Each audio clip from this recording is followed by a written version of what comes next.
It's back to school time for Hawaii students, but if they plan to attend a certain charter school in Puna, they won't have a bus ride. No official word, no official memo, a casual email, one-line sentence. We will not be providing transportation for all public charter school students who are attending by choice. The Hawaii Department of Education told educators at the Hawaii Academy of Arts and Science Charter School that it will no longer allow charter school children to ride on their school buses. I mean, seriously, why? I really need that question answered. Why? Why is this happening to our children? Choice in this case means you made the wrong choice. Basically, they're telling all of you parents, you guys made the wrong choice. I mean, you had a choice, right? 60 students from the Hawaii Academy of Arts and Science are affected by this DOE decision. Making matters worse, the DOE informed the school principal, Steve Hirakami, of the decision just this Friday, August 2nd, 3 days before the kids were supposed to be catching the buses to school. If they would have told us in May, if they would have told us in April, then we wouldn't be in this situation that we face right now. 10 of those displaced children are special needs students. Our students have moderate to severe disabilities. So many of them are incapable of being able to ride the regular education bus. So they need a bus that picks them up, at their house and brings them to school and then brings them home at the end of the day. So that's the way we've been running for like 4 years over here, 5 years, I think. So this is the 6th year. And I guess about May of last year, we started hearing rumors, both from our bus drivers and people that we work with, who we talk with every day. And they were like, we're not on the list for next year. So that's kind of how we got the idea that we might not have curb-to-curb transportation for this year. On Sunday, school officials held an emergency meeting with parents and media to talk about the decision, which is just the most recent in a long history of hurdles that the charter school has had to contend with. We are having our children being treated not equally. It has created a subclass of public education in the state wherein my child or your child is given almost half the funding of a DOE child. And the governor has not taken this into account or addressed this through the whole implementation of the new charter school law. There is absolutely zero facility funding. And now we're faced at the last minute with a cut in the little bit of transportation we get. This is only for 60 of our kids, I believe, and our other transportation we're funding for ourselves. In fact, we're even paying the DOE to ride the school bus.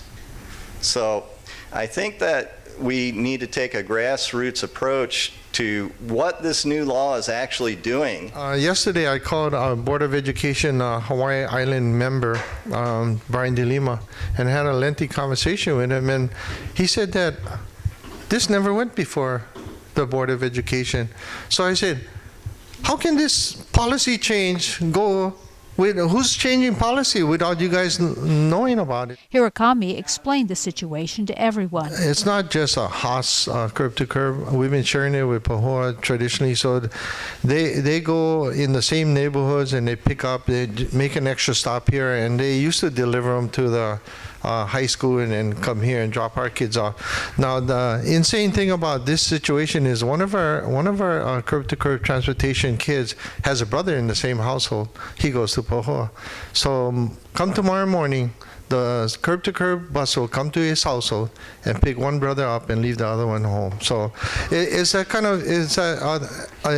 of mentality that I don't understand. Parents seem to be just as upset about the latest news as educators.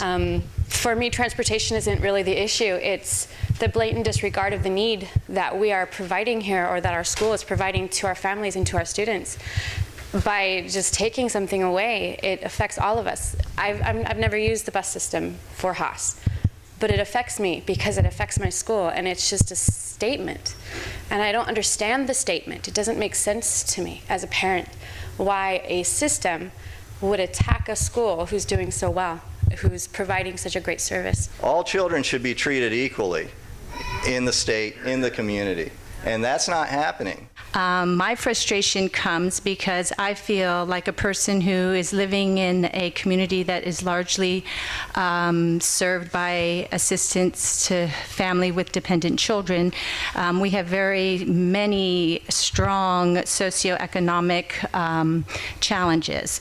I feel at this time, given these circumstances, that for myself and my family, having chose to basically start a charter school, attend a charter school, teach at a charter school, parent and support charter school, that I'm like a battered housewife at this juncture. I've literally endured bruising by the Department of Education on a very personal level, and I feel that it kind of like a form of sabotage here, that we have succeeded in spite of the situation, that in spite of the powers that have been. And I feel like when I've chose to step out of the status quo, I was immediately plummeted into poverty, much like many people who have to escape abusive situations are. We've financially, socially, economically have been, very challenged. And I feel now we've come so far and we're doing as well as we are, that we should be serving as a model for our community instead of being continuously pummeled with this sort of action from the powers that be. And I'm so upset by it. I feel like a battered woman, and I need to find an attorney because I am sick of this. Some even agreed it may be time to consider a class action lawsuit. For one thing, embedded in the law is that charters can't sue the state. So, no, that's in the law. Charters cannot sue them. But, oh yeah, absolutely, that's a statute. That's part of 302. But that's right, a parent and a group of parents and thing. And we've talked about this for years and years and years. Why don't parents get together, file a class action suit and do it? The thing is, suits take a long time. And the need is immediate. The changes that we need are immediate. I mean, we're just going down, down, down real fast. For a real fact is that since 2008, our funding has been reduced 37%. I am a taxpayer. My money's going into the coffer to support everyone, and yet I'm not seeing that. And if it takes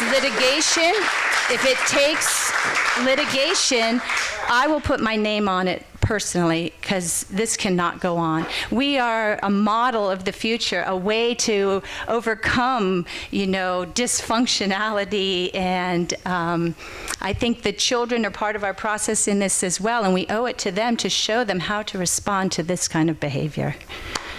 So thank you.